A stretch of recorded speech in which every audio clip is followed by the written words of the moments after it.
Welcome to Telugu focus TV. నేను మీ శ్రీనివాస్ రెడ్డి.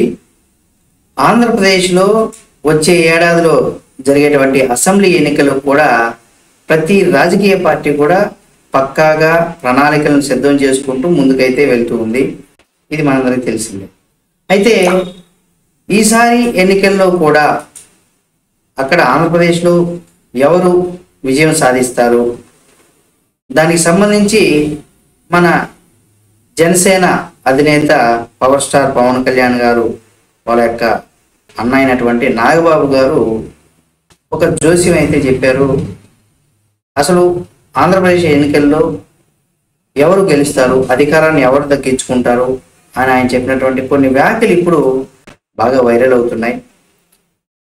జనరల్గా ఏంటంటే రాజకీయ వర్గాలన్నీ కూడా రాజకీయ పార్టీలన్నీ కూడా పక్కా ప్రణాళికలు సిద్ధం చేసుకుంటూ ఉంటారు.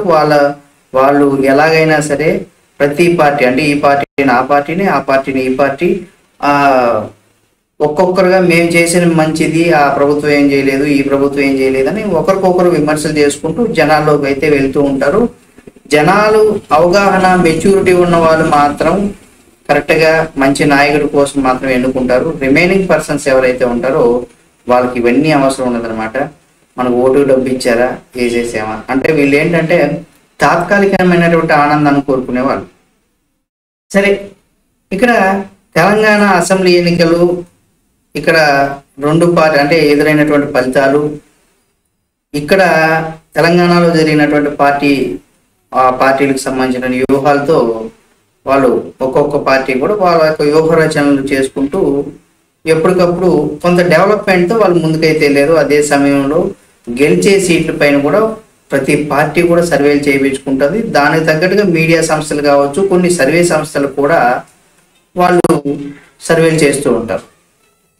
దీన్ని బట్టి చూస్తే అభ్యర్థులను మార్చేస్తూ ఉంటారు కూడా. అంటే ఇక్కడ ఈ నియోజకవర్గంలో ఈ అభ్యర్థికి ప్రజల్లో వ్యతిరేకత ఉందన్నప్పుడు ఆటోమేటిక్గా వాళ్ళని మార్చేస్తూ ఉంటారు.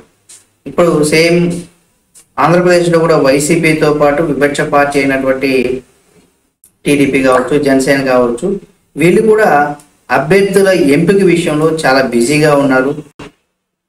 ఎవరు పనిచేస్తే ఇప్పుడు ఆటోమేటిక్గా జగన్మోహన్ రెడ్డి గారు చాలా మందిని ఇన్ఛార్జీలు మార్చేశారు.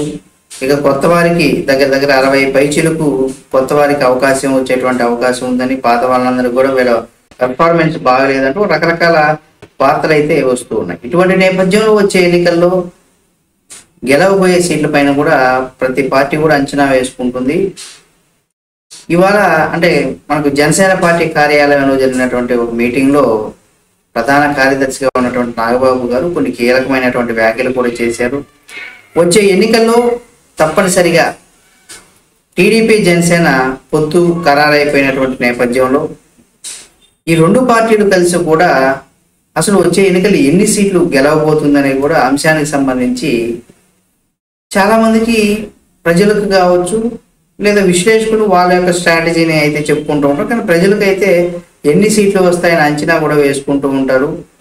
అంటే వీళ్ళ ఎక్కడ బలంగా ఉంటారు ఏమనేసి దానికి తగ్గట్టుగానే రాజకీయాల్లో ఉన్నటువంటి వారు కూడా వాళ్ళు సర్వేలు ఇంటర్నల్గా చేయించుకొని మనకి ఎక్కడ ప్లస్లు ఏంటి మైనస్లు అనేది కూడా వాళ్ళు తెలుసుకొని దానికి తగ్గట్టుగా ముందుకైతే వెళ్తున్నాడు. అయితే రానున్న సార్వత్రిక ఎన్నికల్లో కూడా వైసీపీని చిత్తుగా ఓడించడానికి ప్రజలందరూ కూడా చాలా సిద్ధంగా ఉన్నారు అనేసి కూడా చెబుతున్నారు. అయితే ఆ పార్టీకి 25 సీట్లు మాత్రమే వస్తాయని, దానికన్నా ఎక్కువ సీట్లు రావనేసి కూడా చెబుతున్నారు. కేవలం 150 సీట్లతో జనసేన, తెలుగుదేశం పార్టీ ఈ రెండు కూటమితో ఇప్పుడు అలయన్స్లో కూటమిలో ఉన్నారు కాబట్టి 150 సీట్లు గెలుస్తుంది రెండు పార్టీలు గెలిచి అనేసి కూడా చెప్పడం, ఈ కూటమి 100% ఘన విజయం సాధిస్తుంది అనేసి కూడా చెప్పడం ఇక్కడ మనం చూస్తూ ఉన్నాం. ఇటువంటి నేపథ్యంలో ఆయన ఏంటంటే జనరల్గానే ఇప్పటికే రాష్ట్రంలో వైసీపీ హావా చాలా తప్పిదాలు చేస్తుందని, వైసీపీ పార్టీకి గట్టి అంటే కొంత గడ్డు కాలం కూడా ఎదురవుతుందనేసి అనేకమైనటువంటి సర్వేలు కూడా చాలా స్పష్టంగా చెప్తున్నటువంటి నేపథ్యంలో ఆ పార్టీకి గట్టి పోటీ ఇచ్చే విధంగా కూడా ఇటు టీడీపీ కావచ్చు, అటు జనసేన కావచ్చు, ఇద్దరు అభ్యర్థులను కూడా, అంటే టీడీపీకి సంబంధించినటువంటి నేతలు వాళ్ళ అభ్యర్థులు ఎక్కడ బలంగా ఉంటారో, ఎక్కడ 100% మన ప్రజాదరణ ఉంది అనేటువంటి ప్లేసుల్లో వాళ్ళు చాలా బలంగా అటువంటి నియోజకవర్గాల్లో దానికి సంబంధించి గ్రౌండ్ లెవెల్ నిన్ను కూడా ఇప్పుడిప్పుడే వర్క్ చేసుకుంటూ వస్తున్నారు. అయితే జనసేనకు సంబంధించినటువంటి అభ్యర్థులు కూడా ఆ ఎంపిక చేసుకునేందుకు కూడా వాళ్ళు కూడా సిద్ధమయ్యారు. ఇందులో నాగబాబు గారు ఉమ్మడి నెల్లూరు జిల్లా పర్యటనను మొదలుపెట్టారు. సర్వేపల్లి కావచ్చు, గూడూరు కావచ్చు, వెంకటగిరి, ఈ 3 నియోజకవర్గాల్లో అక్కడ ఉన్నటువంటి జనసేనకు సంబంధించి కావచ్చు, వాళ్ళందరితో కూడా ముఖ్యమైనటువంటి నేతలతో కూడా, జన సైనికులు కావచ్చు, వీర మహిళలతో కావచ్చు ఆయన ఆత్మీయ సమావేశాన్ని కూడా నిర్వహించారు. అయితే అహంకారంతో విర్రవీగుతున్నటువంటి జగన్మోహన్ రెడ్డి గారి ప్రభుత్వం అనేసి, ఆ వైసీపీ ప్రభుత్వానికి ప్రజలు బుద్ధి చెప్పడానికి చాలా సిద్ధంగా ఉన్నారు అనేసి, ఇక తెలంగాణ రాష్ట్రంలో ఎంతో కొంత అభివృద్ధి చేసినటువంటి కేసీఆర్నే ప్రజలు తిరస్కరించారంటే అసలు ఏ అభివృద్ధి చేయనటువంటి వైసీపీని తుక్కుగా ఓడిస్తారు అనేసి కూడా చెప్పడం జరుగుతుంది. ఆయన ఇక్కడ మనం ఒక చిన్న విషయం అయితే గుర్తుపెట్టుకోవాలి. ఇక్కడ కేసీఆర్ గారికి, అక్కడ జగన్మోహన్ రెడ్డి గారికి కొన్ని విషయాల్లో మనం చూసినట్లయితే, అయితే జగన్మోహన్ రెడ్డి గారు సంక్షేమ పథకాల పేరుతో డైరెక్ట్గా పెన్షన్ పెంచామను, లేకపోతే పథకాలని డైరెక్ట్గా పెన్షన్ ఇంటికి తెచ్చిస్తున్నామను, పథకాలను డైరెక్ట్గా వాళ్ళకి డబ్బుల రూపంలో ఇస్తున్నారు కాబట్టి అది జనాల్లో బాగా బలంగా ఉంది. అయితే ఏ పార్టీ అయినా వాళ్ళు ఇచ్చే డబ్బులు కూడా మనం పన్నుల రూపంలో కట్టిందే. మన దగ్గర 100 రూపాయలు వసూలు చేస్తే మనకి తిరిగి 10 రూపాయలు మాత్రమే ఇస్తుంది ఏ ప్రభుత్వం అయినా సరే. అయితే ఈ పథకాలు పెట్టి ప్రతి పార్టీ ఇస్తారు. ఏమైనా పథకాలు పెట్టినప్పుడు ఆ పథకాల్లో ఎక్కువగా ప్రయారిటీ ఉన్నటువంటి పథకాలకు ప్రతి పార్టీ కూడా ఇస్తుంది. అయితే దీనికి సంబంధించి ఇక్కడ మనం చూస్తే వై నాట్ 175 అంటున్నటువంటి వైఎస్ఆర్ కాంగ్రెస్ పార్టీకి 25 సీట్లు వస్తే చాలా గొప్ప అనేది కూడా ఆయన జోస్యం చెప్తున్నారు. 2019 సార్వత్రిక ఎన్నికల్లో కూడా మనం చూసినట్లయితే జనసేన పార్టీకి 7% మాత్రమే ఓట్లు వచ్చిందని వైసీపీ నాయకులు ఈ మధ్య టీవీ చర్చల్లో మాట్లాడుతూ ఉన్నారు. జనసేనకు బలం లేదు అని కూడా అంటున్నారు. 12% వరకు ఉండవచ్చేమో అని కూడా మాట్లాడుకుంటున్నారు. వాళ్ళిద్దరికి తాము ఒక్కటే అని చెబుతున్నారనేసి, జనసేన పార్టీ మీద, పవన్ కళ్యాణ్ గారి నాయకత్వం మీద ఇక ప్రజల్లో నమ్మకం పెరిగిందనేసి కూడా చెప్తున్నారు. రాష్ట్ర వ్యాప్తంగా మనం చూసినట్లయితే జనసేనకు 32 నుండి 35% వరకు కూడా ఓట్లు శాతం పెరిగిందనేసి కూడా వీళ్ళు సర్వేల రూపంలో చేసుకున్నప్పుడు ఆ సర్వేల ఆధారంగా వీళ్ళు కూడా చెప్తారు. ఏదో నోటుకొచ్చేసినటువంటి ఫిగర్ చెప్పరు. అయితే ప్రతి పార్టీ సర్వే చేసుకున్నప్పుడు వాళ్ళు కూడా 30 ఉంటే 40 గాను, 40 ఉంటే 50 గాను ఇలా చెప్పుకుంటూ ఉంటారు. ఇక గోదావరి జిల్లాలో అయితే 40% కంటే ఎక్కువగా ఉందనేసి కూడా చెప్తున్నారు. 2019 సార్వత్రిక ఎన్నికల్లో మాత్రం జనసేన, తెలుగుదేశం పార్టీ ఈ రెండు కూడా విడివిడిగా పోటీ చేసినటువంటి విషయం మనకు తెలుసు.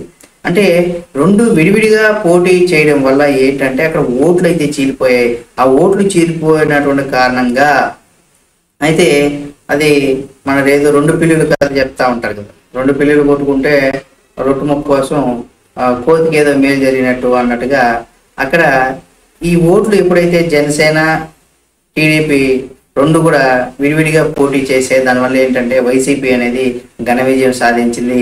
అంటే వచ్చే ఎన్నికల్లో మాత్రం ప్రతి నియోజకవర్గాల్లో ఇక్కడ చాలా హోరాహోరీగా పోరైతే జరుగుతుందని చెప్పుకోవచ్చు.